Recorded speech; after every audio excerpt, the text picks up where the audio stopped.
피로 맺어진 빚은 반드시 갚습니다. 이스라엘은 자신들이 죽어갈 때 전 세계가 등을 돌렸던 순간을 기억합니다. 그리고 유일하게 손을 내밀어준 나라가 누구였는지도 잊지 않았습니다. 독도는 한국 땅이다. 일본의 독도 망언에 이스라엘이 그토록 단호하게 한국 편을 든 이유, 그것은 외교적 이익이 아니라 목숨값이었습니다. 그날 밤 우리를 살린 건 미국이 아니었다. 돈으로 살 수 없는 신뢰, 대한민국이 보여준 진짜 동맹의 품격 지금 바로 공개합니다. 저는 워싱턴에 위치한 국제전략문제연구소 CSIS의 수석 분석가 토마스 그레이입니다. 지난 30년간 펜타곤과 백악관을 오가며 동아시아 안보 전략을 자문해 왔습니다. 제 직업은 세상의 모든 징후를 분석해 미래를 예측하는 일입니다. 하지만 솔직히 고백하겠습니다. 올해 11월에 벌어진 이 사건만큼은 저조차 예측하지 못했습니다. 아니, 예측할 수 없었다는 게 맞겠군요. 그건 데이터의 영역이 아니라 기적의 영역이었으니까요.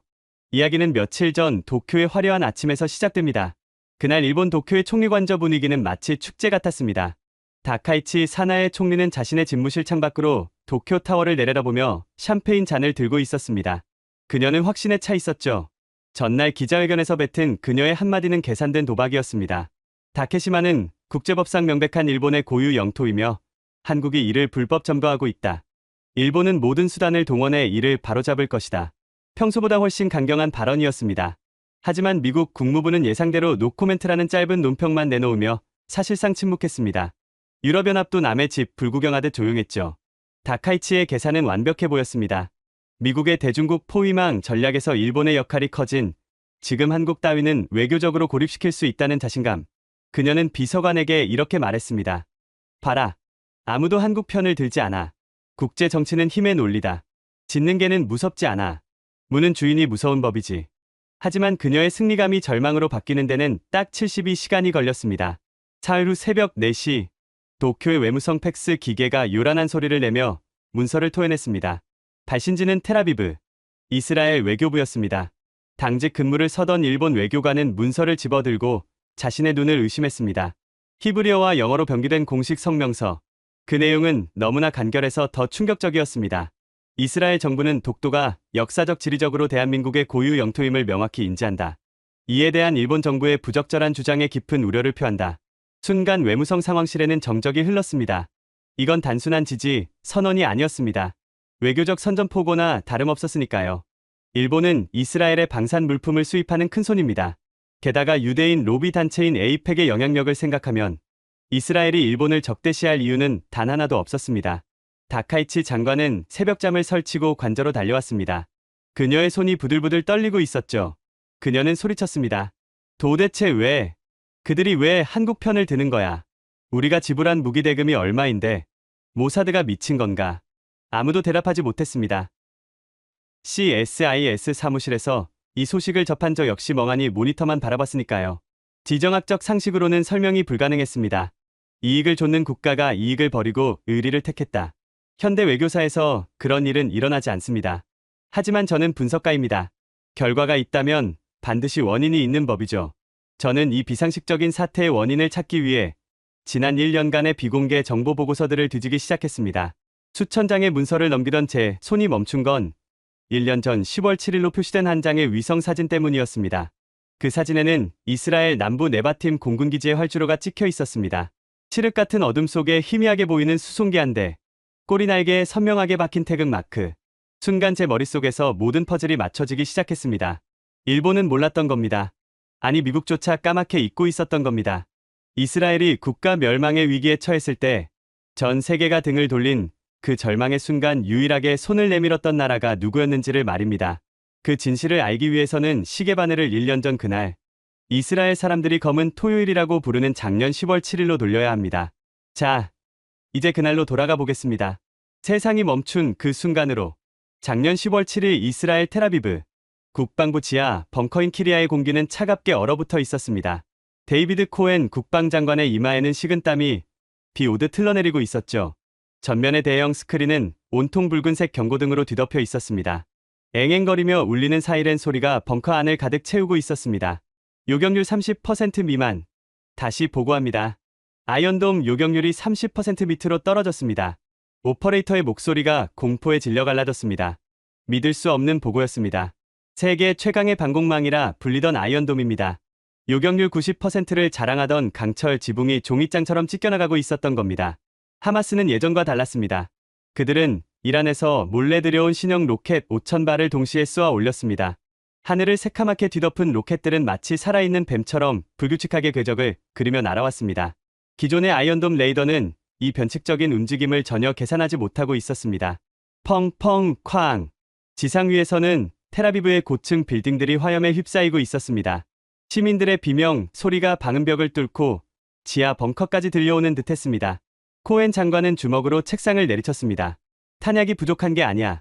시스템이 멍청이가 된 거라고. 문제는 하드웨어가 아니라 소프트웨어. 정확히는 레이더의 두뇌 역할을 하는 반도체 모듈이었습니다.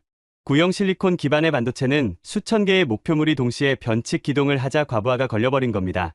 연산 속도가 목표물의 속도를 따라잡지 못하는 상황. 이건 마치 눈을 가리고 날아오는 돌을 피하라는 것과 같았습니다. 코엔 장관은 즉시 워싱턴과 연결된 핫라인을 들었습니다. 수화기 너머로 미 국방부 펜타곤의 당직 장군 목소리가 들려왔습니다. 코엔 장관님 상황은 보고받았습니다. 저희가 최선을 다하고 있습니다. 최선 따위 필요 없어. 당장 차세대 레이더 모듈과 기술진을 보내줘. 지금 당장. 1분 1초가 급해. 하지만 돌아온 대답은 절망적이었습니다. 장관님 알다시피 그런 첨단 장비 반출은 의회 승인 사항입니다. 게다가 지금 워싱턴은 주말입니다.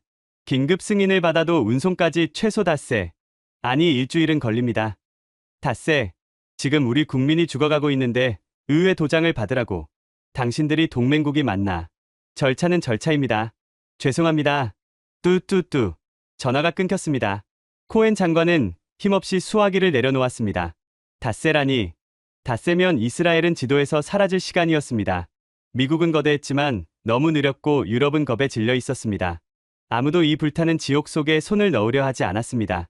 벙커 안의 장군들이 모두 코엔 장관만 바라보고 있었습니다. 그들의 눈빛은 말하고 있었죠. 이제 우리는 죽은 목숨입니까? 그때였습니다.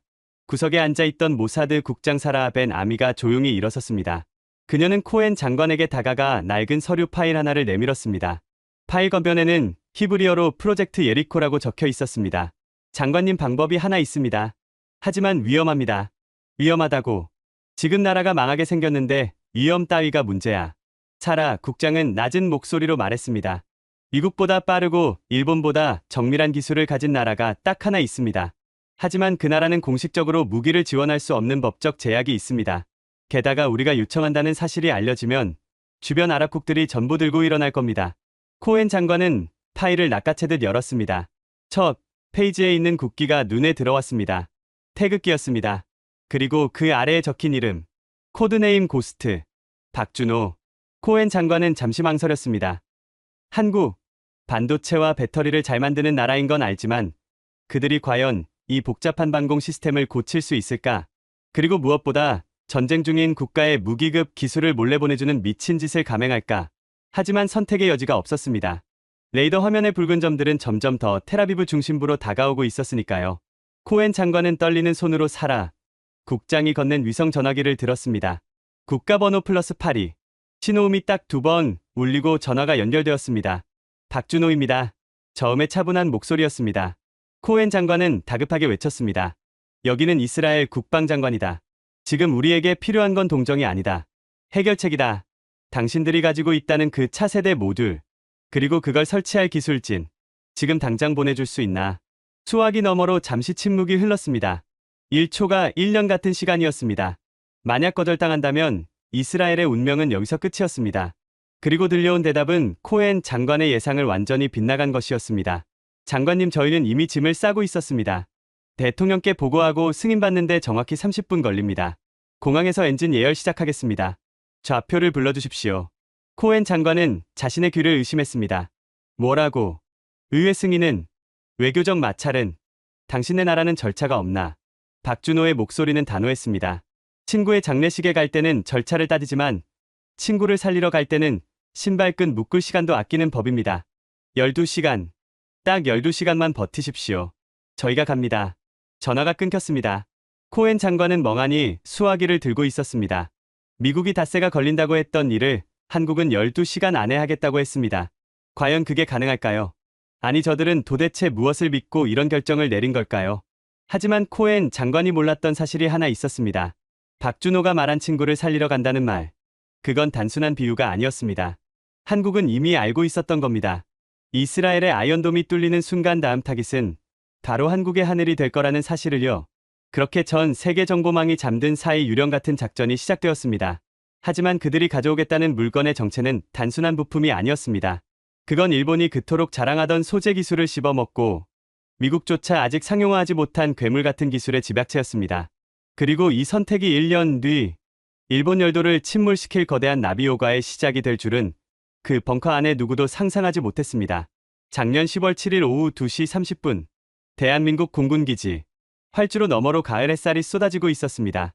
하지만 박준호의 얼굴에는 그늘이 드리워져 있었죠. 그는 특수 제작된 알루미늄 케이스를 꼭 껴안고 걸어가고 있었습니다. 케이스 안에는 대한민국 반도체 역사상 가장 중요한 물건이 들어 있었습니다. 코드네임 헤르메스 칩. 5나노 공정으로 제작된 지러갈륨 기반의 초고속 연산 반도체였습니다. 이 작은 칩 하나가 기존 실리콘 반도체 100개가 처리하는 연산을 동시에 해낼 수 있었죠. 그리고 가장 중요한 건 열에 강하다는 점이었습니다. 실리콘은 과부하가 걸리면 섭씨 150도에서 타버리지만 지러갈륨은 600도까지 버팁니다. 박준호 뒤로는 삼성전자와 LG 그리고 한화시스템에서 급파된 기술진 12명이 일렬로 따라오고 있었습니다. 각자 손에 든 가방 안에는 설치 도구와 암호화된 설계도가 들어 있었죠. 이들은 지난 석 달간 극비리에 이 순간을 준비해 왔습니다. 공군기지 관제탑 꼭대기층 김진석 국방차관은 쌍안경을 들고 활주로를 내려다보고 있었습니다. 그의 옆에 선 공군 작전참모가 걱정스러운 표정으로 물었습니다. 차관님 정말 괜찮으실까요? 지금 중동 상공은 그야말로 전쟁터입니다. 미국 항모전단이 지중해에 대기 중이고 러시아 전투기들은 시리아 영공을 순찰하고 있습니다. 만약 우리 수송기가 정체를 들키면 최악의 경우 격추당할 수도. 김 차관은 쌍안경을 내리지 않은 채 차갑게 대답했습니다. 그래서 우리가 가는 겁니다. 예. 미국은 절차 때문에 못 가고 유럽은 겁 때문에 안 가는 이 타이밍. 바로 지금 우리가 가면 그게 외교 자산이 됩니다. 위험을 감수하지 않으면 기회도 없는 법입니다. 작전참모가 여전히 불안한 표정을 지었습니다. 하지만 만약 실패한다면 국제적 망신이. 김 차관이 처음으로 쌍안경을 내렸습니다. 그의 눈빛은 단호했습니다.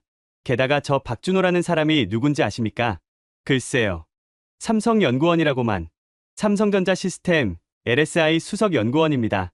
하지만 그게 전부가 아니에요. 10년 전 그는 이스라엘 하이파에 있는 테크니온 공과대학에서 전자공학 박사 학위를 땄습니다. 그때 그의 지도교수가 누군지 아십니까? 작전참모가 고개를 저었습니다. 다니엘 로젠버그. 지금 이스라엘 국방부 기술자문위원장입니다. 인연이 있는 겁니다. 그리고 인연은 때로 국가 간 조약보다 강합니다. 바로 그 순간이었습니다. 활주로 SC-130 수송기 엔진에서 푸른 불꽃이 피어올랐습니다. 쾅하는 굉음과 함께 4개의 프로펠러가 천천히 회전하기 시작했죠. 거대한 금속 새가 잠에서 깨어나는 순간이었습니다. 박준호는 수송기 후방 램프로 올라가기 직전 걸음을 멈췄습니다. 그리고 천천히 관제탑을 향해 돌아섰죠. 가을 햇살이 그의 얼굴을 비췄습니다. 그는 오른손을 올려 정확한 경례를 붙였습니다. 김 차관은 쌍안경 너머로 그 모습을 지켜봤습니다. 그리고 조용히 경례로 화답했죠. 두 사람은 한마디도 나누지 않았지만 모든 걸 말하고 있었습니다. 무사히 다녀오십시오. 대한민국이 함께합니다. 오후 3시 정각. 수송기가 활주로를 굴러가기 시작했습니다. 속도가 붙었습니다. 바퀴가 땅에서 떨어졌죠. 기체는 가을 하늘로 솟구쳤습니다. 한국 앞바다 위를 지나 동해 상공으로 날아올랐습니다. 그리고 이륙 5분 후 수송기는 갑자기 고도를 낮추기 시작했습니다. 레이더 탐지를 피하기 위한 적어도 비행이었죠. 해수면 300m 상공. 파도가 코앞에 보일 정도로 낮은 고도였습니다. 일본 방공 식별구역 바로 아래를 아슬아슬하게 스치듯 지나가는 위험천만한 항로였죠. 기내는 조용했습니다. 엔진 소음만이 공간을 가득 채우고 있었습니다. 기술진들은 각자 노트북을 펴고 마지막 시뮬레이션을 점검하고 있었어요. 헤르메스 칩을 아이언돔 시스템에 장착하는 건 단순한 부품 교체가 아니었습니다. 이건 마치 인간의 뇌에 전혀 다른 운영체제를 이식하는 수술과 같았죠. 부기장이 조종석에서 뒤를 돌아보며 물었습니다. 박 박사님 궁금한 게 있습니다. 그 칩이 정말 그렇게 대단한 겁니까? 미국도 못 만든다는 게 사실입니까? 박준호는 무릎 위에 놓인 알루미늄 케이스를 톡톡 두드리며 대답했습니다. 대단하다기보다는 미쳤다고 해야 맞습니다. 이 칩 하나가 기존 반도체 100개가 처리하는 연산을 동시에 해냅니다. 그리고 열이 거의 안 나죠. 실리콘은 과부하가 걸리면 타버리지만 지라갈륨은 섭씨 600도까지 버팁니다. 그럼 이게 있으면 아이언돔이 5,000발이 동시에 날아와도 전부 추적 가능합니다. 아니 솔직히 말하면 10,000발이 와도 괜찮을 겁니다. 문제는 인터페이스입니다. 이스라엘 시스템과 우리 칩을 연결하는 게 진짜 어려운 일이죠. 기술진 중 한 명이 걱정스럽게 끼어들었습니다. LG에서 온 소프트웨어 엔지니어 최윤재였습니다. 박사님 하지만 우리가 이걸 주면 기술이 유출되는 거 아닙니까? 이스라엘은 리버스 엔지니어링의 천재들입니다. 모사드가 이 칩을 분해해서 복제하면 박준호는 희미하게 웃었습니다. 그래서 제가 직접 가는 겁니다. 최 연구원. 이 칩 내부에는 자폭 메커니즘이 내장되어 있어요. 제가 입력한 256비트 암호 없이 분해하려고 하면 1초 만에 내부 회로가 3,000도로 녹아버립니다. 쟤도 안 남죠. 최윤재가 눈을 크게 떴습니다. 그런 기능까지. 그리고 솔직히 말하면 박준호의 목소리가 낮아졌습니다. 저는 이번 일이 기술 유출이 아니라 기술 동맹의 시작이라고 생각합니다. 이스라엘은 소프트웨어와 알고리즘의 천재들입니다. 모사드의 사이버 기술은 세계 최강이죠. 하지만 하드웨어는 약합니다. 반대로 우리는 하드웨어의 마법사들이지만 소프트웨어는 그들보다 한 수 아래입니다. 만약 우리가 손을 잡는다면 그의 눈빛이 빛났습니다. 일본이 100년 걸려도 못 따라올 기술이 나올 겁니다. 미국조차 놀랄 만한 게 나올 거예요. 기내에 잠시 침묵이 흘렀습니다. 기술진들은 서로 눈빛을 교환했죠. 박준호의 말에는 단순한 자신감이 아니라 확신이 담겨 있었습니다. 한화시스템에서 온 방산 전문가 서민우가 조심스럽게 물었습니다. 박사님 그럼 이미 계획이 있으신 겁니까? 이번 일이 끝나고도 이스라엘과 계속. 박준호는 고개를 끄덕였습니다. 석 달 전부터 준비하고 있었습니다. 국방부와 이스라엘, 국방부 사이에 비밀 채널이 있어요. 이번 작전이 성공하면 본격적인 기술 협력 협정을 맺을 겁니다. 물론 1급 기밀이지만요. 왜 비밀로 해야 합니까? 아랍 국가들 때문입니다. 이스라엘과 공식적으로 군사협력을 하면 중동 전체가 들고 일어날 겁니다. 우리나라 건설사들이 중동에서 얼마나 많은 프로젝트를 하고 있는지 아시죠? 그걸 지켜야 합니다. 수송기는 계속 서쪽으로 날아갔습니다. 동중국해를 지나 남중국해로 접어들었죠. 해가 서서히 기울기 시작했습니다. 주황빛 석양이 수평선을 물들이고 있었습니다. 오후 6시 30분, 수송기는 인도양 상공에 진입했습니다. 기장이 기내에 방송을 켰습니다. 여러분 지금부터 본격적인 위험 구역입니다. 1시간 후면 시리아 영공과 맞닿은 지역을 지나갑니다. 안전벨트 착용하시고 응급 상황에 대비해 주십시오. 긴장감이 흘렀습니다. 기술진들은 노트북을 닫고 가방을 단단히 고정했습니다. 혹시 모를 격변 상황에 대비한 거였죠. 저녁 9시 15분, 수송기는 페르시아만을 벗어나 이라크 영공 남쪽을 스치고 있었습니다. 칠흑 같은 어둠이 창밖을 가득 채우고 있었죠. 별빛만이 희미하게 기체를 비추고 있었습니다. 바로 그때였습니다. 삐삐삐삐삐. 조종석에서 날카로운 경고음이 울리기 시작했습니다. 기장의 목소리가 인터콤을 통해 퍼졌습니다. 레이더의 미확인 기체 포착. 방향 3시. 거리 50km. 빠르게 접근 중입니다. 속도 마하 1.2. 박준호의 표정이 굳었습니다. 기술진들의 얼굴에서 혈색이 사라졌죠. 마하 1.2. 그건 전투기의 속도였습니다. 국적 확인 가능합니까? 기장이 답했습니다. 아직 불명. 잠깐 통신이 들어옵니다. 무전기에서 잡음 섞인 목소리가 흘러나왔습니다. 영어도 히브리어도 아닌 언어였습니다. 박준호는 순간적으로 알아차렸습니다. 10년 전 이스라엘에서 공부할 때 러시아 유학생들과 자주 어울렸거든요. 러시아어였습니다. 이확인 항공기여, 당신은 지금 제한 공역에 접근하고 있다. 즉시 식별 부호를 전송하라. 반복한다. 식별 부호를 전송하라. 수송기 안이 순식간에 얼어붙었습니다. 러시아 전투기가 그들을 포착한 겁니다. 시리아에 주둔 중인 러시아 공군이었죠. 만약 한국 군용기라는 게 밝혀지면 외교적 파장은 상상을 초월할 것이었습니다. 미국도 모르고 유엔도 모르는 비밀 작전이 전 세계에 노출되는 순간이었습니다. 기장이 박준호를 돌아봤습니다. 그의 얼굴에 땀이 맺혀 있었습니다. 박사님 어떻게 합니까? 신호를 보내면 우리 정체가 탄로납니다. 하지만 안 보내면 격추당할 수도. 기술진들이 모두 박준호를 바라봤습니다. 12명의 시선이 그에게 집중됐죠. 생사의 갈림길이었습니다. 박준호는 1초도 망설이지 않고 대답했습니다. 민간 화물기로 위장합니다. 더미 신호 송출하세요. 싱가포르발 두바이행 화물 수송기로. 하지만 그들이 육안으로 확인하러 오면 우리 기체에 박힌 공군 마크가. 그때는 박준호가 조용히 말했습니다. 그때는 진실을 말하는 수밖에 없습니다. 우리는 사람을 살리러 가는 중이라고. 의료 장비를 싣고 가는 인도적 지원이라고. 그게 거짓말은 아니잖습니까? 기장은 잠시 망설이다 고개를 끄덕였습니다. 그리고 재빨리 조작반을 두드렸죠. 위장 신호가 전파를 타고 나갔습니다. 30초가 지났습니다. 1분이 지났습니다. 무전기에서는 아무 소리도 들리지 않았습니다. 혹시 속은 걸까요? 그런데 2분 후였습니다. 싱가포르 화물기여 항로를 15도 남쪽으로 수정하라. 현재 항로는 군사작전구역이다. 남쪽으로 15도 선회 후 계속 진행하라. 숨이 멎을 것 같았습니다. 러시아 조종사가 속아 넘어간 겁니다. 아니 정확히는 더 이상 추궁하지 않기로 한 거였죠. 기장이 안도의 한숨을 내쉬며 항로를 수정했습니다. 수송기는 천천히 남쪽으로 기술을 돌렸습니다. 레이더 화면에서 러시아 전투기의 점이 점점 멀어지기 시작했죠. 최유재가 떨리는 목소리로 물었습니다. 살았습니까? 정말 산 겁니까? 하지만 박준호는 여전히 긴장을 풀지 않고 있었습니다. 그의 눈은 창밖을 응시하고 있었죠. 그리고 그의 직감은 틀리지 않았습니다. 5분 후 수송기 오른쪽 창문 밖으로 무언가가 나타났습니다.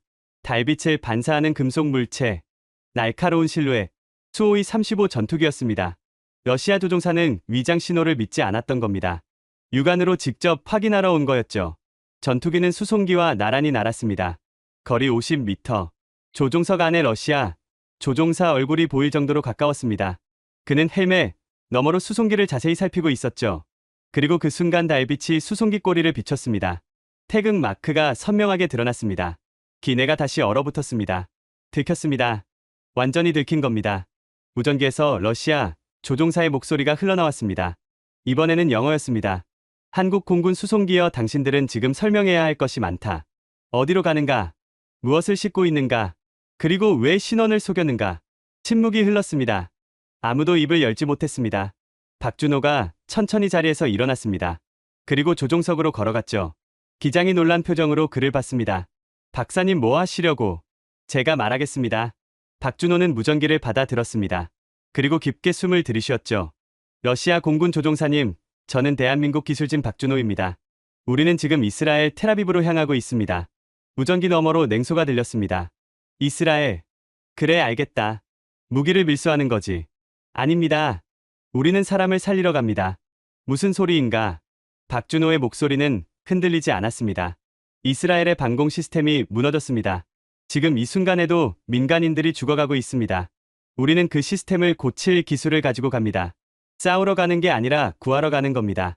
잠시 침묵이 흘렀습니다. 그리고 러시아 조종사가 다시 물었습니다. 증명할 수 있나? 박준호는 알루미늄 케이스를 들어 올렸습니다. 이게 전부입니다. 반도체 모듈 하나와 설치 도구, 그리고 기술진 12명. 우리는 무기를 싣고 있지 않습니다. 왜 한국이 이스라엘을 돕는가? 당신네는 아랍 국가들과도 거래하지 않나? 맞습니다. 하지만 친구가 죽어가는데 거래처를 따질 수는 없습니다. 박준호가 말을 이었습니다. 조종사님, 당신에게도 가족이 있지 않습니까? 만약 당신 가족이 불타는 집에 갇혀 있다면 당신은 어떻게 하시겠습니까? 절차를 따지시겠습니까? 아니면 달려가시겠습니까? 긴 침묵이 흘렀습니다. 전투기는 여전히 나란히 날고 있었습니다. 러시아 조종사의 얼굴은 헬멧 속에 가려져 보이지 않았죠. 그리고 30초 후 무전기에서 예상치 못한 대답이 들려왔습니다. 한국 수송기여, 나는 지금 아무것도 보지 못했다. 계속 진행하라. 네. 그리고 러시아 조종사의 목소리가 잠시 흔들렸습니다. 내 형제가 텔아비브에 산다. 그를 부탁한다. 박준호의 가슴이 뭉클해졌습니다. 약속드립니다. 우리가 꼭 지켜드리겠습니다. 수호이 35는 천천히 기술을 돌렸습니다. 그리고 달빛 속으로 사라졌죠. 수송기는 다시 혼자가 됐습니다. 기내에서 탄성이 터져 나왔습니다. 기술진들이 서로를 껴안았습니다. 살았습니다. 기적적으로 살아난 겁니다. 하지만 박준호는 웃지 않았습니다. 그는 여전히 창밖을 응시하고 있었죠. 그의 눈에는 새로운 결의가 타오르고 있었습니다. 서두릅시다. 우리가 늦으면 그 조종사의 형제도 위험합니다. 수송기는 속도를 높였습니다. 이제 남은 건 2시간. 2시간만 더 버티면 이스라엘 영공이었습니다. 다음날 새벽 3시 12분. 수송기는 이스라엘 남부 네바팀 공군기지 상공에 도착했습니다. 활주로의 조명이 사막의 어둠을 밝히고 있었죠. 기장이 착륙 허가를 요청했습니다. 네바팀 관제탑 여기는 한국 공군 특별 수송기입니다. 착륙 허가를 요청합니다. 허가합니다. 활주로 1번으로 직접 착륙하십시오. 환영합니다. 수송기가 천천히 고도를 낮췄습니다. 바퀴가 활주로에 닿았습니다. 쾅 하는 소리와 함께 기체가 흔들렸죠. 그리고 멈췄습니다. 12시간 18분. 박준호가 약속한 12시간을 18분 넘긴 시간이었습니다. 후방 램프가 내려갔습니다. 차가운 사막의 새벽 공기가 기내로 밀려 들어왔죠. 박준호는 알루미늄 케이스를 들고 가장 먼저 램프를 내려갔습니다. 활주로에는 한 사람이 서 있었습니다. 데이비드 코엔 국방장관이었습니다. 그는 밤새 한숨도 자지 않은 듯 눈이 충혈되어 있었죠. 하지만 그의 표정에는 안도와 감사가 가득했습니다. 박준호가 다가가 경례를 붙였습니다. 코엔 장관은 경례 대신 그를 끌어안았습니다. 당신들이 왔군요. 12시간. 정확히 약속을 지켰습니다. 18분 늦었습니다. 박준호가 조용히 말했습니다. 하지만 무사히 도착했습니다. 코엔 장관은 고개를 저었습니다. 18분이 아니라 18시간 늦었어도 감사했을 겁니다. 당신들은 방금 5,000km를 날아와 이스라엘의 운명을 구하러 온 겁니다. 그가 박준호의 손에 든 케이스를 보았습니다. 그게 헤르메스 칩입니다. 박준호가 케이스를 열었습니다. 검은 스펀지 사이에 놓인 작은 반도체 모듈. 4cm 정사각형의 작은 칩이었죠. 하지만 그 작은 칩 안에는 대한민국 반도체 기술 40년의 역사가 압축되어 있었습니다. 코엔 장관의 손이 떨렸습니다. 이걸로 정말 가능합니까? 5,000발을 막을 수 있습니까? 10,000발도 막을 수 있습니다. 박준호의 목소리는 단호했습니다. 하지만 설치에 시간이 걸립니다. 최소 48시간. 아마 72시간까지 필요할 겁니다. 72시간. 코엔 장관의 표정이 어두워졌습니다. 그 시간을 버틸 수 있을지 모르겠습니다. 하마스는 쉬지 않고 로켓을 쏘아 올리고 있습니다. 그럼 더 서둘러야겠네요. 박준호가 뒤를 돌아봤습니다. 12명의 기술진이 장비를 들고 줄지어 램프를 내려오고 있었습니다. 자, 여러분. 지금부터 72시간 동안 우리는 잠을 자지 않습니다. 밥도 서서 먹습니다. 우리가 1분 지체할 때마다 누군가 죽습니다. 이해하셨습니까? 네. 기술진들의 대답이 새벽 공기를 갈랐습니다. 코엔 장관이 앞장섰습니다. 키리아 벙커로 갑시다. 작업실은 준비되어 있습니다. 일행은 대기하고 있던 군용 트럭에 올라탔습니다. 트럭은 사막을 가로질러 텔아비브로 향했습니다. 동쪽 하늘이 서서히 밝아오고 있었습니다. 하지만 밝아오는 하늘 너머로 여전히 폭발음이 들려오고 있었습니다. 하마스의 로켓이 계속 날아오고 있었던 겁니다. 박준호는 트럭 짐칸에 앉아 그 소리를 들었습니다. 그리고 알루미늄 케이스를 더욱 꽉 껴안았죠. 조금만 기다리세요. 우리가 지금 갑니다. 72시간의 사투가 시작되려 하고 있었습니다. 과연 한국의 기술진들은 아이언돔을 살려낼 수 있을까요? 그리고 그 작은 칩 하나가 정말로 이스라엘의 운명을 바꿀 수 있을까요? 새벽 4시 15분. 텔아비브 키리아 지하 벙커. 형광등 불빛이 차갑게 내려앉은 기술실. 벽면을 가득 채운 모니터들은 온통 붉은색 경고등으로 뒤덮여 있었습니다. 이스라엘 기술진 8명이 컴퓨터 앞에 앉아 있었지만 그들의 표정은 절망적이었죠. 박준호와 한국 기술진이 기술실 문을 열고 들어섰습니다. 이스라엘 기술진이 일제히 돌아봤습니다. 그들의 눈빛에는 회의와 기대가 섞여 있었어요.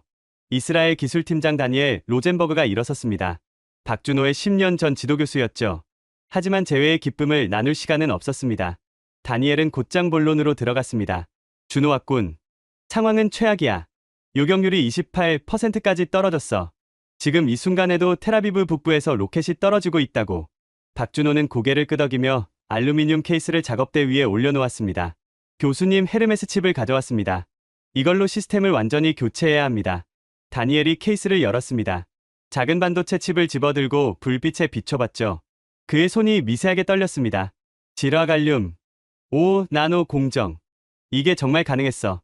우리는 아직 7나노도 안정화 못 시켰는데 삼성이 석 달 전에 완성했습니다. 하지만 아직 상용화 전입니다. 이게 실전 투입되는 첫 케이스예요. 다니엘이 날카롭게 물었습니다. 검증은 됐나? 만약 실전에서 오작동하면 시뮬레이션으로는 10만 번 테스트했습니다. 실패율 제로였어요.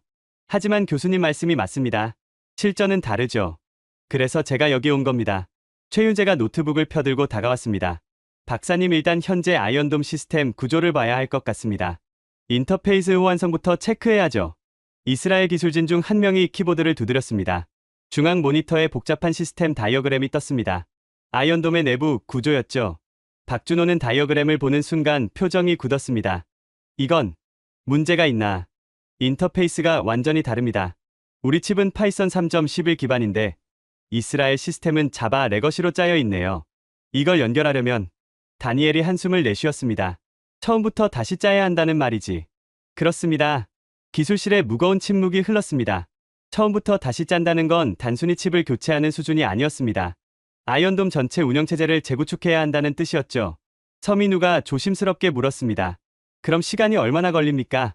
박준호는 시계를 봤습니다. 원래 계획은 72시간이었습니다. 사흘입니다. 사흘. 다니엘이 벽에 모니터를 가리켰습니다. 사흘이면 텔아비브가 폐허가 돼. 하루에 1000발씩 로켓이 날아오고 있어. 지금 요격률로는 700발이 그대로 떨어진다는 뜻이야. 박준호는 입술을 깨물었습니다. 그리고 단호하게 말했습니다. 그럼 계획을 바꿉니다. 48시간 안에 끝냅니다. 이틀입니다. 하루를 당겨야 합니다. 그래야 테스트 시간이 확보됩니다. 미쳤어.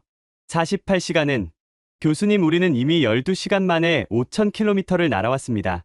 48시간 안에 시스템 하나 못 고칠 리 없습니다. 다니엘은 씁쓸하게 웃었습니다. 여전하구나. 좋아. 48시간이다. 시작하자. 그렇게 지옥 같은 48시간이 시작되었습니다.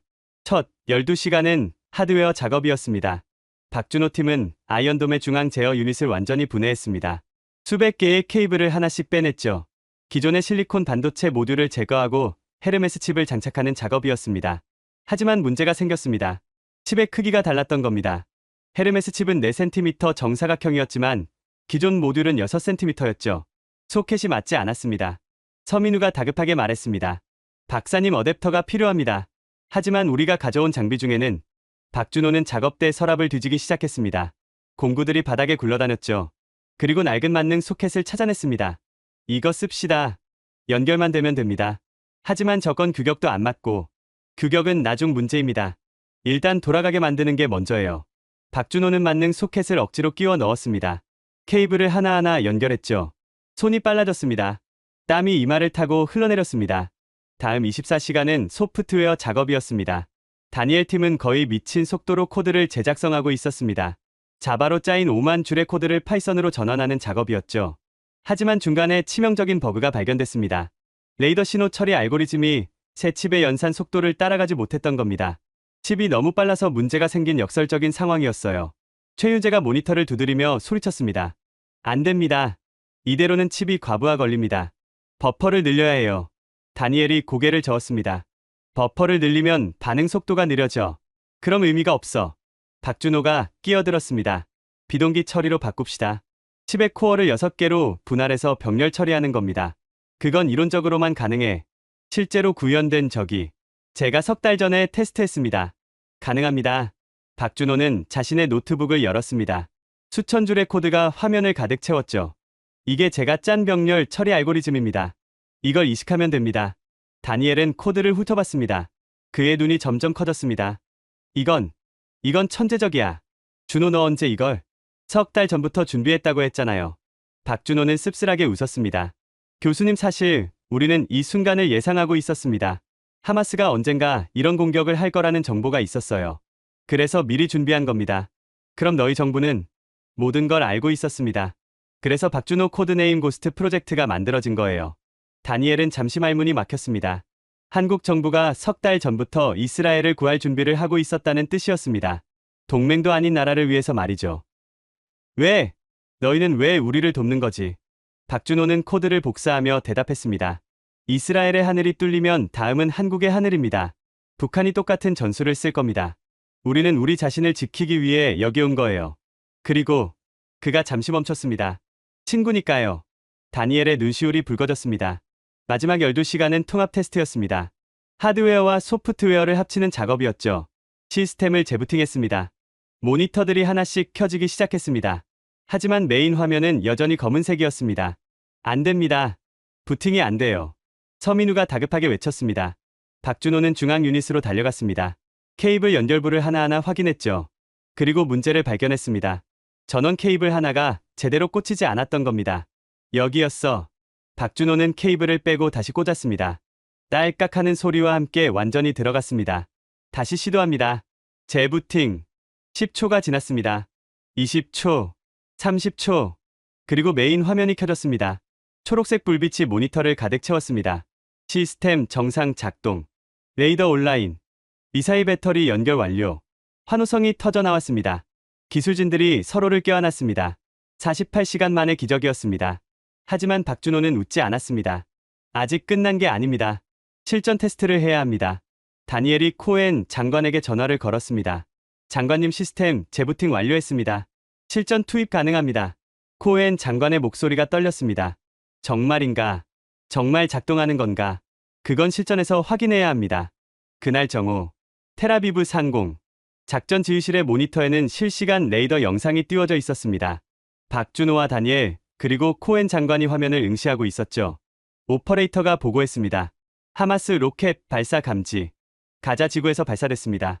숫자는, 그의 목소리가 떨렸습니다. 3,000발입니다. 작전실이 얼어붙었습니다. 3,000발. 하마스가 총력전을 시작한 겁니다. 레이더 화면에 빨간 점들이 떠올랐습니다. 수천 개의 점이 물결처럼 텔아비브를 향해 몰려오고 있었죠. 코엔 장관이 물었습니다. 요격 가능합니까? 오퍼레이터가 컴퓨터를 두드렸습니다. 시스템이 목표물을 추적 중입니다. 연산 중. 연산 중. 화면에 빨간 점 하나하나에 초록색 태그가 붙기 시작했습니다. 1번, 2번, 3번. 숫자가 빠르게 올라갔습니다. 100, 200, 500, 1000. 박준호는 숨을 죽이고 지켜봤습니다. 헤르메스 칩이 제대로 작동하고 있었습니다. 3,000개의 목표물을 동시에 추적하고 있었죠. 요격 순서 결정 완료. 미사일 배터리 준비 완료. 코엔 장관이 명령했습니다. 발사. 텔아비브 곳곳에서 아이언돔 미사일들이 치솟았습니다. 하얀 연기를 뿜으며 하늘로 날아올랐죠. 수백 개의 미사일이 동시에 발사됐습니다. 하늘에서 불꽃이 피어오르기 시작했습니다. 펑펑펑 연속적인 폭발음이 도시를 뒤흔들었습니다. 하마스 로켓들이 공중에서 유격되고 있었던 겁니다. 모니터의 빨간 점들이 하나씩 사라지기 시작했습니다. 초록색 태그가 붙은 점들이 폭발과 함께 사라졌죠. 오퍼레이터가 숫자를 불렀습니다. 요격률 85%, 90%, 93%. 코엔 장관의 손이 떨렸습니다. 95%. 불과 5분 만에 3,000발 중 2,850발이 요격됐습니다. 150발만이 지상에 도달했죠. 그것도 대부분 빈 들판에 떨어졌습니다. 작전실의 환호성이 터져나왔습니다. 장군들이 서로를 껴안았습니다. 병사들이 눈물을 흘렸죠. 코엔 장관은 박준호에게 다가갔습니다. 그리고 그를 꽉 껴안았습니다. 성공했어. 당신들이 해냈어. 강철 지붕이 살아났어. 박준호는 안도의 한숨을 내쉬었습니다. 그리고 조용히 중얼거렸습니다. 교수님, 우리가 해냈습니다. 다니엘은 눈물을 닦으며 고개를 끄덕였습니다. 그래, 우리가 해냈어. 하지만 박준호는 알고 있었습니다. 이건 시작일 뿐이라는 거려. 진짜 전쟁은 지금부터였습니다. 그리고 1년 후 이 순간이 일본을 침몰시킬 결정적 증거가 될 줄은 그 누구도 예상하지 못했습니다. 과연 이 비밀 작전은 언제까지 숨겨질 수 있을까요? 그리고 1년 후 이스라엘은 왜 침묵을 깨고 한국 편을 들었을까요? 이제 그 비밀의 베일이 벗겨지려 하고 있습니다. 다음 날 오전, 예루살렘 총리 관저. 네타냐후 총리의 집무실은 긴장감으로 가득 차 있었습니다. 타원형 테이블 주위로 이스라엘 안보 수뇌부가 모여 앉아 있었죠. 코엔 국방장관 사라벤, 아미 모사드 국장, 그리고 외교장관 엘리 레비. 테이블 중앙에는 한 장의 보고서가 놓여 있었습니다. 제목은 작전 예리코의 새벽 결과 보고였죠. 네타냐후가 보고서를 펼치며 입을 열었습니다. 어제 요격률 95%. 믿기지 않는 수치군요. 코엔 장관, 정말 한국 기술 덕분입니까? 그렇습니다, 총리님. 헤르메스 칩이 없었다면 우리는 지금 여기 없었을 겁니다. 엘리 레비 외교장관이 끼어들었습니다. 하지만 문제가 있습니다. 한국이 우리를 도왔다는 사실이 알려지면 외교적 파장이 엄청날 겁니다. 무슨 파장 말입니까? 아랍 국가들입니다. 이집트, 요르단, 사우디. 그들은 한국과 수십억 달러 규모의 건설 프로젝트를 진행하고 있습니다. 만약 한국이 우리에게 군사기술을 지원했다는 게 밝혀지면 그들은 한국을 배신자로 간주할 겁니다. 사라 국장이 덧붙였습니다. 뿐만 아니라 이란도 가만히 있지 않을 겁니다. 그들은 헤르메스 칩을 빼내기 위해 무슨 짓이든 할 겁니다. 한국 기술진이 표적이 될 수 있어요. 네타냐후는 잠시 생각에 잠겼습니다. 그리고 코엔 장관을 봤죠. 한국 측 입장은 어떻습니까? 그들도 비밀 유지를 원합니다. 박준호 박사가 직접 말했습니다. 이 작전은 존재하지 않았던 일이 되어야 한다고. 왜죠? 그들은 영웅인데, 세계에 자랑해도 될 일인데. 코엔 장관이 조용히 답했습니다. 진짜 친구는 공개를 요구하지 않는다고 했습니다. 네타냐후의 가슴이 뭉클해졌습니다. 엘리 외교장관이 제안했습니다. 그럼 이렇게 합시다. 공식 기록에는 미국 기술 지원으로 아이언돔을 업그레이드했다고 발표하는 겁니다. 미국도 싫어하지 않을 거예요. 오히려 자신들의 체면이 서니까 한국은 동의할까요? 코엔이 고개를 끄덕였습니다. 이미 확인했습니다. 그들은 아무 문제 없다고 했습니다. 네타냐후는 보고서를 덮었습니다. 좋습니다. 이 작전은 1급 기밀로 분류합니다. 참여한 모든 인원은 30년간 함구 서약을 하고 공식 기록은 미국 지원으로 정정합니다. 그가 잠시 멈췄다가 덧붙였습니다. 하지만 우리는 기억해야 합니다. 언젠가 한국이 우리 도움이 필요한 순간이 온다면 우리는 주저없이 나서야 합니다. 이건 명령이 아니라 도리입니다. 모두가 고개를 끄덕였습니다. 같은 시각 서울 청와대 국가안보회의실. 김진석 국방차관은 NSC 상임위원들 앞에서 보고하고 있었습니다. 작전 예리코의 새벽은 성공적으로 완료됐습니다. 헤르메스 칩은 완벽하게 작동했고 아이언돔은 정상화됐습니다. NSC 사무처장이 물었습니다. 이스라엘 측 반응은 어떻습니까? 감사를 표하고 있습니다. 그리고 비밀 유지에 동의했습니다. 좋습니다. 우리도 마찬가지입니다. 이 작전은 공식적으로 없던 일입니다. 기록을 남기지 마십시오. 김진석은 잠시 망설이다 조심스럽게 물었습니다. 하지만 처장님, 우리가 이렇게 큰일을 하고도 아무도 모르게 하는 게 맞습니까? 국민들은 알 권리가. 국민들의 안전이 먼저입니다. NSC 사무처장의 목소리가 단호했습니다. 만약 이 사실이 알려지면 북한도 똑같은 전술을 준비할 겁니다. 우리가 헤르메스 칩을 가지고 있다는 걸 알면 그에 대응하는 무기를 개발하겠죠. 비밀은 우리의 무기입니다. 김진석은 고개를 끄덕였습니다. 하지만 한 가지 제안이 있습니다. 말씀하십시오. 이스라엘과 비밀 기술 협력 협정을 체결하면 어떻겠습니까? 이번 일을 계기로 장기적인 파트너십을 만드는 겁니다. NSC 사무처장의 눈빛이 빛났습니다. 구체적으로 이스라엘은 소프트웨어와 AI 알고리즘이 강합니다. 우리는 반도체와 하드웨어가 강하죠. 만약 우리가 손을 잡으면 일본이 100년 걸려도 못 따라올 기술이 나옵니다. 사무처장은 잠시 생각했습니다. 좋습니다. 비밀리에 추진하십시오. 하지만 절대 문서로 남기지 마십시오. 모든 협의는 구두로만 진행합니다. 그렇게 한국과 이스라엘 사이에 보이지 않는 동맹이 시작되었습니다. 작년 10월부터 올해 10월까지 1년간 매월 한 번씩 한국과 이스라엘 기술진이 교류했습니다. 때로는 텔아비브에서 때로는 서울에서 만났죠. 하지만 공식 일정은 없었습니다. 여권에도 도장이 찍히지 않았어요. 그들은 유령처럼 움직였습니다. 이스라엘의 AI 표적 인식 알고리즘과 한국의 차세대 반도체가 결합됐습니다. 모사드의 사이버 보안 기술과 한국의 오지 네트워크 기술이 융합됐죠. 그 결과 놀라운 무기 시스템들이 탄생했습니다. 레이저 방어 시스템, 아이언 빔의 연산 속도가 10배 빨라졌습니다. 무인 정찰기의 인공지능이 혁신적으로 개선됐죠. 사이버 방어 시스템이 세계 최강 수준으로 올라섰습니다. 하지만 이 모든 것은 철저히 비밀에 붙여졌습니다. 올해 9월 워싱턴 DC CIA 본부 중동 담당 부국장 마크 톰슨은 이상한 점을 발견했습니다. 이스라엘의 기술 발전 속도가 너무 빨랐던 겁니다. 이건 말이 안 돼. 1년 만에 이렇게 많은 게 업그레이드 될 수는 없어. 그는 부하 직원을 불렀습니다. 지난 1년간 이스라엘에 입국한 외국 기술진 명단을 뽑아봐. 특히 동아시아 쪽을. 일주일 후 보고서가 올라왔습니다. 하지만 이상했습니다. 공식 기록에는 아무것도 없었던 겁니다. 이상해. 분명 누군가 도왔을 텐데. 마크는 인공위성 사진을 다시 분석하기 시작했습니다. 작년 10월 7일부터 한 달간의 텔아비브 공항 위성 사진들을요. 그리고 한 장의 사진에서 멈췄습니다. 네바팀 공군기지 활주로에 정체불명의 수송기가 있었습니다. 칠흑 같은 어둠 속에서 희미하게 보이는 기체. 꼬리 날개의 마크가 확대됐습니다. 태극 마크였습니다. 한국. 마크는 즉시 상급자에게 보고했습니다. 부국장님, 한국이 이스라엘을 도왔습니다. 작년 10월에 비밀 작전이 있었던 것 같습니다. CIA 부국장은 보고서를 읽었습니다. 그리고 파일을 덮었죠. 마크, 이 파일은 봉인합니다. 예, 하지만 왜? 우리가 건드릴 사안이 아닙니다. 한국과 이스라엘이 무슨 협력을 하든 그건 그들의 주권이에요. 우리가 개입할 명분이 없습니다. 하지만 미국의 이익은? 부국장이 날카롭게 말했습니다. 한국이 이스라엘을 도운 건 우리의 이익이기도 합니다. 아이언돔이 무너졌다면 우리가 직접 개입해야 했어요. 한국이 대신해준 겁니다. 고마워해야죠. 마크는 더 이상 말하지 못했습니다. 이 보고서는 1급 기밀로 분류합니다. 아무에게도 말하지 마십시오. 그렇게 미국도 침묵했습니다. 하지만 CSIS의 저 토마스 그레이는 달랐습니다. 저는 공식 정보망에 접근할 수 없었지만 공개 정보만으로도 뭔가 이상하다는 걸 느끼고 있었죠. 이스라엘 국방 예산이 예년과 비슷한데 기술 수준은 급상승했어. 누군가 도왔다. 하지만 누가? 저는 가능성 있는 국가들을 나열했습니다. 미국, 영국, 독일, 프랑스. 하지만 모두 공식 기록이 있었습니다. 숨길 이유가 없었죠. 그리고 한 가지 가능성이 떠올랐습니다. 한국. 하지만 확신할 수 없었습니다. 증거가 부족했거든요. 저는 이 의문을 마음 한구석에 담아두고 있었습니다. 그리고 며칠 전 다카이치 사나이가 실수를 했습니다.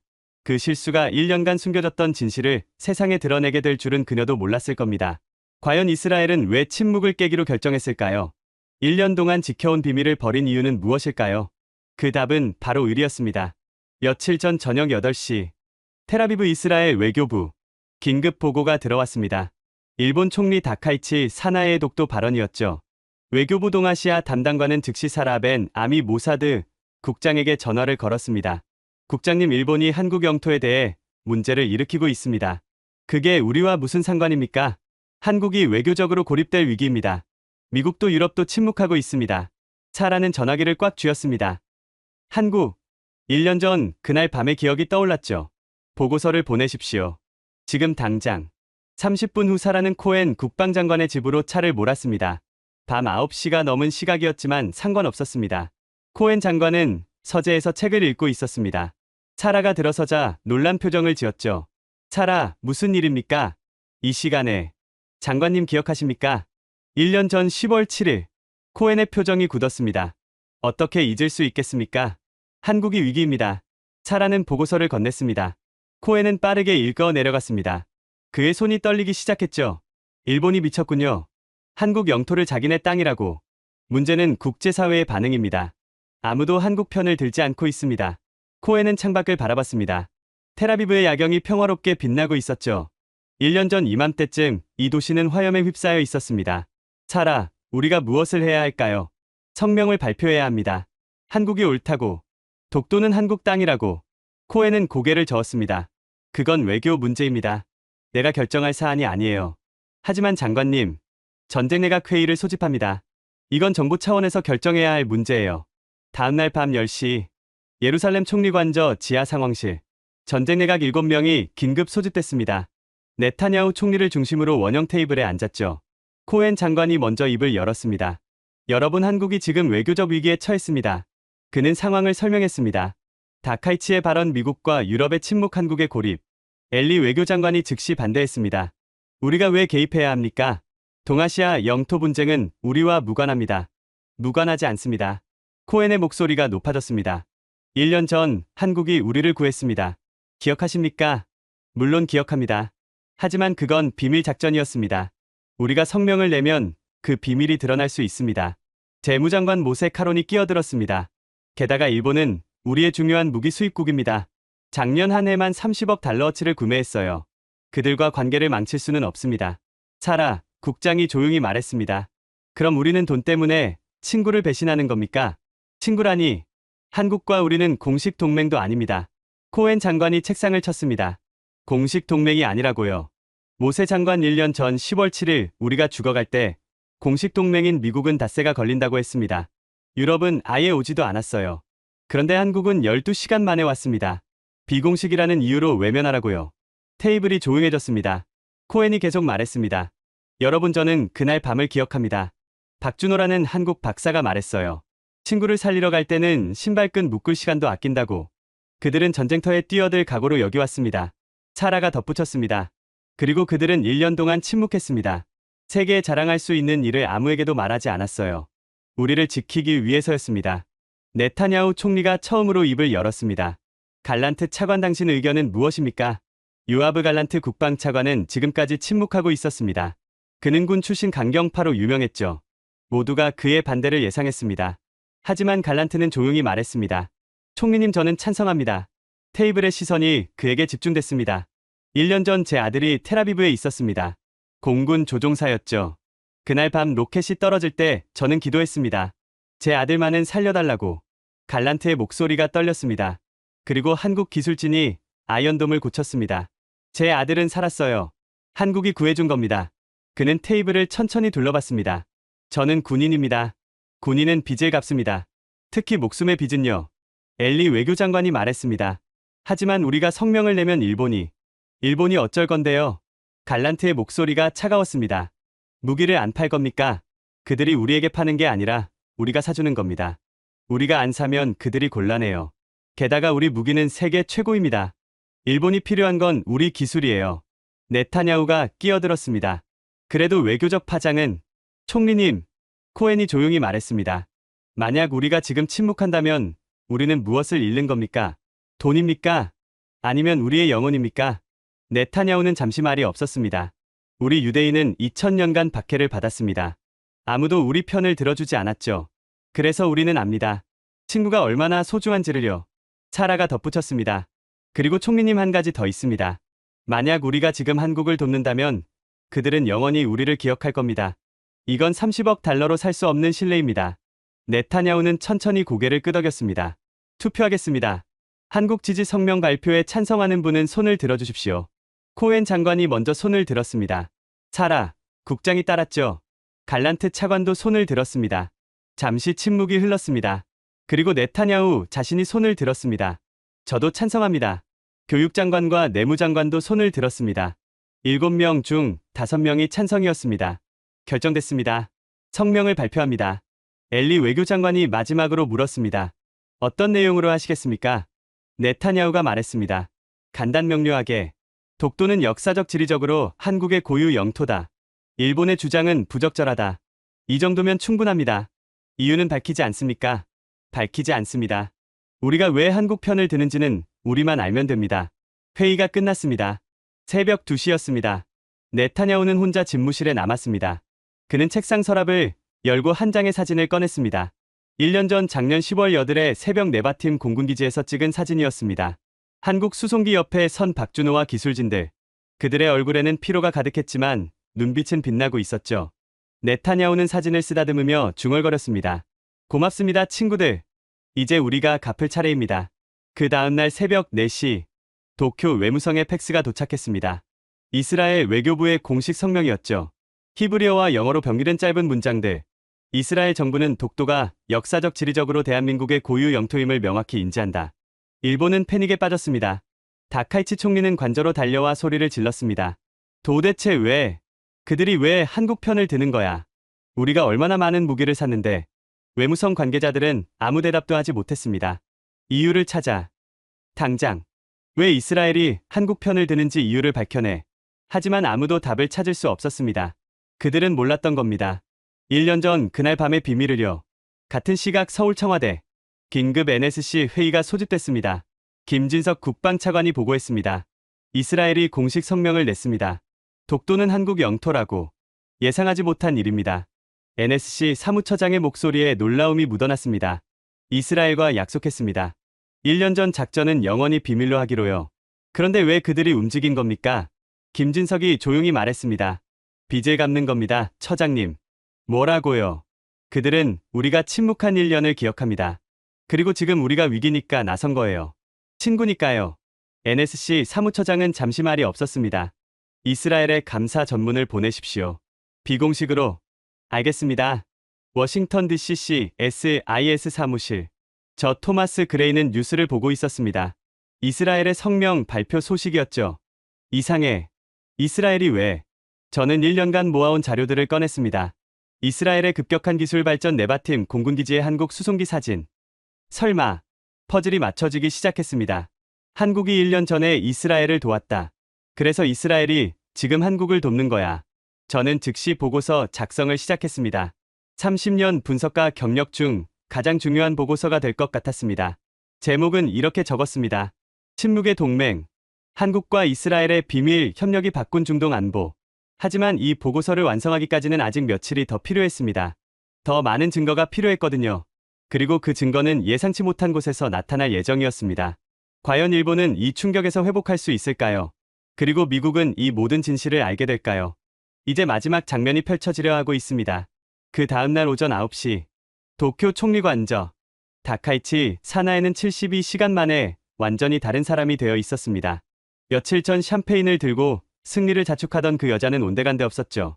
지금 그녀의 얼굴은 창백했고 눈 밑에는 다크서클이 짙게 드리워져 있었습니다. 관저 회의실에는 일본 외교 안보 수뇌부가 모여 있었습니다. 하지만 아무도 입을 열지 못했습니다. 다카이치가 떨리는 목소리로 물었습니다. 이유를 찾았습니까? 이스라엘이 왜 한국 편을 드는지 외무성 차관이 고개를 저었습니다. 아직 파악하지 못했습니다, 총리님. 모사드도 침묵하고 있고 이스라엘 외교부도 우리 전화를 받지 않습니다. 미국은요? 미국은 뭐라고 합니까? 국무부도 노코멘트입니다. 다카이치는 주먹으로 책상을 내리쳤습니다. 이게 말이 됩니까? 우리가 작년 한 해만 이스라엘에 30억 달러를 쏟아부었어요. 그런데 그들이 우리를 배신해. 방위성 장관 이토 히로시가 조심스럽게 끼어들었습니다. 총리님 혹시 1년 전 10월에 무슨 일이 있었는지 조사해보는 게 어떻겠습니까? 10월이요. 왜 갑자기 10월? 하마스 공격이 있었던 때입니다. 그때 이스라엘 방공망이 무너졌었죠. 그런데 며칠 만에 기적적으로 회복됐습니다. 당시 미국 기술 지원이라고 발표했지만 이토의 목소리가 낮아졌습니다. 저희 정보기관이 이상한 점을 발견했습니다. 무엇을? 한국 공군 수송기가 그 시기에 이스라엘에 갔다 왔습니다. 공식 기록은 없지만 우리 인공위성이 포착했어요. 다카이치의 얼굴이 하얗게 변했습니다. 그게 사실입니까? 확인이 필요하지만 정황상 그렇습니다.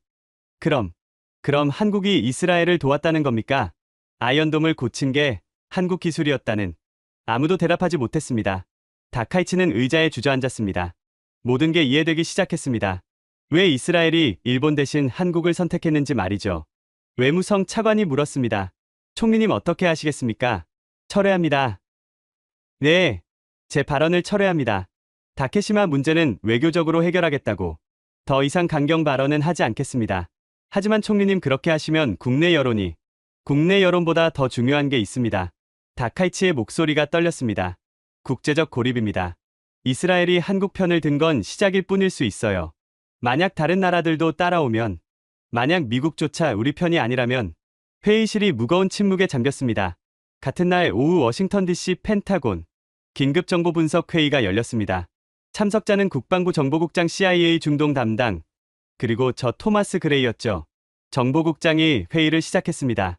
여러분 이스라엘의 성명 발표건을 논의하겠습니다. 토마스 당신이 보고서를 준비했다고 들었습니다. 저는 고개를 끄덕이며 프로젝터를 켰습니다. 네 국장님. 지난 1년간 제가 수집한 정보들을 종합한 결과입니다. 첫 번째 슬라이드가 떴습니다. 작년 10월 7일 네바팀 공군기지 위성 사진이었죠. 이건 하마스 공격 당일 밤 이스라엘 남부 공군기지입니다. 보시면 정체불명의 수송기가 있습니다. 사진을 확대했습니다.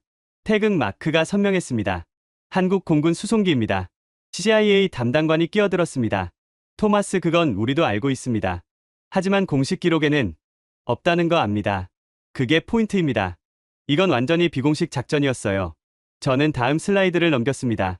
이건 같은 시기 이스라엘 기술 발전 그래프입니다. 10월 열흘을 기점으로 급상승합니다. 특히 방공 시스템 분야에서요. 당시 미국이 지원했다고 발표하지 않았나요? 그게 거짓말입니다. 저는 단호하게 말했습니다. 우리 국방부 기록을 확인했습니다. 10월에 이스라엘로 간 기술 지원팀은 없었어요. 장비 반출 기록도 없습니다. 정보국장의 표정이 굳었습니다. 그럼 누가 아이언돔을 고친 겁니까? 한국입니다. 다음 슬라이드. 삼성전자 기술 개발 타임라인이 떴습니다. 한국은 작년 7월에 지라갈륨 기반 5나노 반도체를 완성했습니다. 헤르메스 칩이라는 코드네임이죠. 이게 아이언돔에 들어갔을 가능성이 큽니다. CIA 담당관이 물었습니다. 증거가 있습니까? 정황 증거만 있습니다. 하지만 모든 퍼즐이 맞아떨어집니다. 저는 마지막 슬라이드를 보여줬습니다. 그리고 가장 결정적인 건 이겁니다. 이스라엘이 72시간 만에 한국을 선택한 이유. 그들은 1년 전에 빚을 갚은 겁니다. 회의실이 조용해졌습니다. 정보국장이 한숨을 쉬었습니다. 토마스 당신 분석이 맞다면 우리는 큰 실수를 한 겁니다. 무슨 실수 말입니까? 한국을 과소평가했다는 겁니다. 우리가 닷새 걸린다고 했을 때 한국은 12시간 만에 해냈어요. 그리고 1년 동안 침묵했습니다. 이건 정보국장이 말을 멈췄습니다. 이건 진짜 동맹의 모습입니다. CIA 담당관이 조심스럽게 물었습니다. 그럼 우리는 어떻게 해야 합니까? 아무것도 하지 않습니다. 정보국장의 대답이 단호했습니다. 이건 한국과 이스라엘 사이의 일입니다. 우리가 개입할 명분도 없고 필요도 없어요. 오히려 우리는 한국에게 고마워해야 합니다. 그들이 대신 일을 처리해줬으니까. 저는 조심스럽게 제안했습니다. 하지만 국장님 이 사실을 공개하는 건 어떻습니까? 한국의 기여를 세계에 알리는 거죠. 안 됩니다. 정보국장이 고개를 저었습니다. 한국과 이스라엘이 1년 동안 침묵한 이유가 있을 겁니다. 우리가 함부로 공개하면 그들을 위험에 빠뜨릴 수 있어요. 이 보고서는 1급 기밀로 분류합니다. 저는 아쉬웠지만 고개를 끄덕였습니다. 그 주 안에 브뤼셀 유럽연합본부, 뒤늦게 움직이기 시작한 곳이 있었습니다. 유럽이었죠.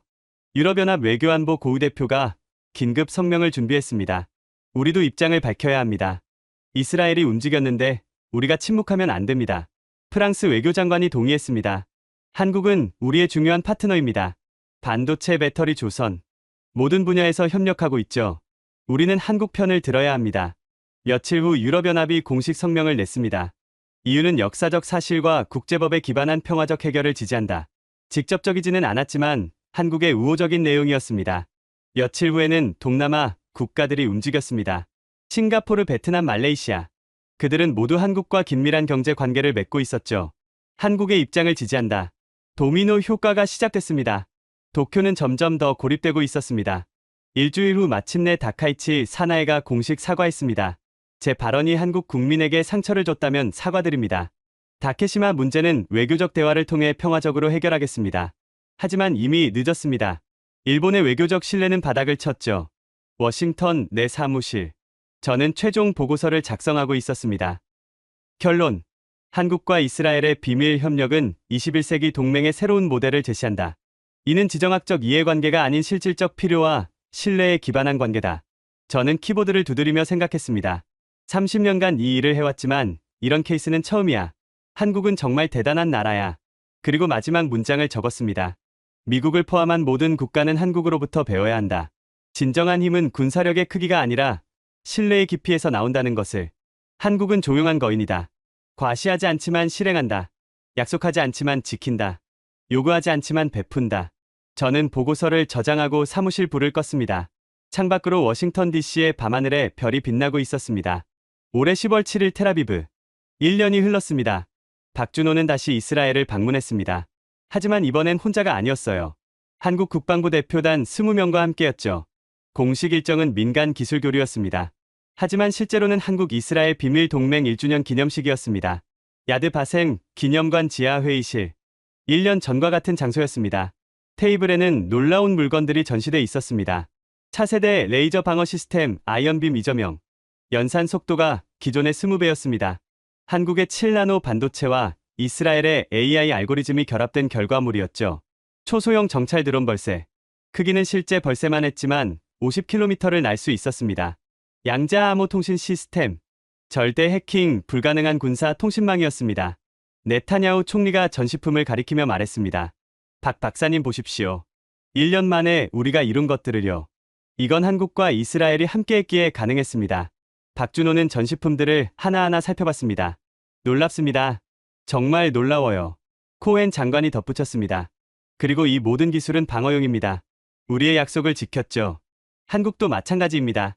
우리는 이 기술들을 북한의 위협으로부터 우리 국민을 지키는 데 쓸 겁니다. 차라 국장이 새로운 파일을 꺼냈습니다. 박 박사님 이제 다음 단계로 나아갈 때입니다. 다음 단계요. 공개입니다. 일부만이라도 세상에 알려야 합니다. 박준호는 고개를 저었습니다. 아직 때가 아닙니다. 중동 정세가 여전히 불안하고. 알아요. 하지만 영원히 숨길 수는 없습니다. 네타냐후가 말을 이었습니다. 우리는 생각했습니다. 어떻게 하면 우리의 협력을 알리면서도 민감한 부분은 보호할 수 있을까? 그래서 이런 방법을 제안합니다. 그는 설명했습니다. 한국-이스라엘 기술협력센터를 공식 설립합니다. 표면적으로는 민간 기술 교류 기관이죠. 하지만 실제로는 우리의 협력 거점이 됩니다. 그럼 사람들이 의심하지 않을까요? 의심해도 증명할 수 없습니다. 우리는 AI, 의료, 기술 같은 민간 분야도 함께 연구합니다. 군사 기술은 그 뒤에 숨기는 거죠. 박준호는 잠시 생각했습니다. 한국 정부와 논의해보겠습니다. 그날 저녁 박준호는 다시 텔아비브 해변을 걸었습니다. 1년 전과 똑같은 장소. 하지만 모든 게 달라져 있었습니다. 그의 휴대폰이 울렸습니다. 한국에서 온 전화였죠. 네, 여보세요. 박 박사님, 저 김진석입니다. 차관님 무슨 일이십니까? 좋은 소식입니다. 대통령께서 승인하셔서요. 한국-이스라엘 기술협력센터 설립을요. 박준호의 얼굴에 미소가 번졌습니다. 정말입니까? 네. 그리고 한 가지 더. 박 박사님을 초대 센터장으로 임명하고 싶다고 하십니다. 박준호는 지중해를 바라봤습니다. 석양이 바다를 붉게 물들이고 있었죠. 영광입니다. 받아들이겠습니다. 며칠 후 서울과 텔아비브에서 동시에 기자회견이 열렸습니다. 한국-이스라엘 기술협력센터 공식 설립 발표였죠. 언론은 환영했습니다. 한국과 이스라엘 기술, 강국 두 나라의 협력, AI 의료 기술 분야에서 혁신 기대. 하지만 아무도 몰랐습니다. 이 센터가 1년 전 비밀 동맹의 결과물이라는 것을요. 도쿄는 조용히 지켜봤습니다. 다카이치 사나에는 이미 총리 자리에서 물러난 뒤였죠. 그녀의 후임자는 더 이상 독도 문제로 강경 발언을 하지 않았습니다. 워싱턴도 환영했습니다. 한국과 이스라엘의 협력은 자유 진영에 도움이 된다. 하지만 펜타곤은 알고 있었습니다. 이게 단순한 민간 협력이 아니라는 것을요. 저 토마스 그레이는 사무실에서 뉴스를 보며 씁쓸하게 웃었습니다. 결국 공개했구나. 하지만 진짜 비밀은 여전히 숨겨져 있어. 저는 1년 전 작성한 보고서를 다시 꺼내 읽었습니다. 침묵의 동맹. 그리고 마지막 페이지에 새로운 문장을 추가했습니다. 한국과 이스라엘의 비밀은 앞으로도 계속될 것이다. 하지만 그것은 나쁜 비밀이 아니다. 이것은 신뢰의 비밀이다. 진정한 동맹은 SNS에 올리지 않는다. 조용히 일하고 결과로 말한다. 30년 분석가 생활을 하며 내가 배운 가장 중요한 교훈이 있다. 가장 강력한 힘은 가장 조용하게 움직인다는 것이다. 한국이 바로 그런 나라다. 올해 10월 7일, 1년이 흘렀습니다. 텔아비브 한국-이스라엘 기술협력센터에서 특별 행사가 열렸습니다. 예리코의 새벽 작전 1주년 기념식이었습니다. 물론 비공개 행사였죠. 박준호는 이제 센터장이 되어 있었습니다. 그의 머리는 희끗희끗해졌지만 눈빛은 여전히 빛나고 있었죠. 기념식에는 1년 전 그날 밤 함께했던 12명의 기술진이 모두 참석했습니다. 그리고 이스라엘에서는 코엔 전 국방장관, 사라 전 모사드 국장, 그리고 네타냐후 전 총리가 왔습니다. 박준호가 마이크 앞에 섰습니다. 여러분, 1년 전 오늘 우리는 12시간 만에 5,000km를 날아왔습니다. 불가능하다고 했던 일을 해냈죠. 그의 목소리가 떨렸습니다. 그리고 그 12시간이 72시간을 만들었습니다. 이스라엘이 우리를 지켜줬죠. 그 72시간이 1년을 만들었습니다. 지금 우리가 함께 만들고 있는 이 모든 것들을요. 코엔이 일어나 박준호를 껴안았습니다. 고맙습니다, 친구요. 당신이 없었다면 우리는 여기 없었을 겁니다. 아닙니다, 장관님. 우리가 없었다면 이스라엘도 한국을 지켜주지 않았을 겁니다. 두 사람은 서로를 바라보며 웃었습니다. 기념식이 끝나고 박준호는 센터 옥상으로 올라갔습니다. 텔아비브의 야경이 한눈에 들어왔습니다. 빌딩들의 불빛이 반짝이고 있었죠. 그는 1년 전을 떠올렸습니다. 불바다였던 이 도시, 절망에 빠진 사람들, 그리고 12시간 만에 날아온 한국 수송기. 우리가 정말 해냈어. 박준호는 하늘을 올려다봤습니다. 별들이 빛나고 있었죠. 그리고 조용히 중얼거렸습니다. 세상은 조용히 움직이는 자의 편이다. 여러분, 오늘 이야기가 감동적이었다면 구독과 좋아요 버튼을 꼭 눌러주세요. 세상에 숨겨진 진실들이 더 널리 알려질 수 있습니다. 대한민국을 응원하신다면 댓글에 대한민국 최고라고 남겨주세요. 어디서 보고 계시는지도 댓글로 알려주시면 그곳에 평안이 가득 깃들길 바라겠습니다. 여러분의 응원 한마디 한마디가 대한민국을 더욱 강하게 만듭니다. 우리는 하나로 연결되어 있습니다. 감사합니다.